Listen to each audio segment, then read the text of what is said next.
Garuda Express, an international courier service. Sukumar చరణ్ల చిత్రానికి రంగస్థలం అనే title fix చేసిన సంగతి తెలిసిందే. ఈ టైటిల్ పట్ల మిశ్రమ స్పందన వ్యక్తమవుతోంది.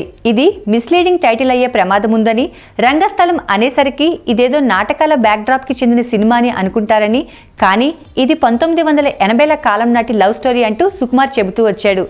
ఇందులో చరణ్ వినికిడి లోపమున్న పల్లెకారుడు పాత్ర చేస్తున్న సంగతి తెలిసిందే. సమంత ఏమో పల్లెటూరులోని ఒక ఆసామి కూతురిగా కనిపించనుంది. జగపతి బాబు, ఆది పిన్సెట్టి, ప్రకాష్ రాజ్ వగైరా ప్రముఖ నటులు కీలక పాత్రలు చేస్తున్నారు. ఈ చిత్రానికి హాయి గొలిపే టైటిల్ ఏదో డిసైడ్ చేస్తాడని అనుకుంటే బరువైన రంగస్థలం టైటిల్ పెట్టడానికి తోడు 1985 అంటూ టైం ఫ్రేమ్ కూడా జత చేశాడు. దీంతో ఈ చిత్రం ఎలాగుంటుందనే దానిపై కొత్త డౌట్లు రైజ్ అయ్యాయి. సుకుమార్ సినిమాలంటేనే చాలా కాంప్లికేటెడ్గా, సగటు ప్రేక్షకుడికి అర్థం కాకుండా ఉంటాయనే టాక్ కూడా ఉంది.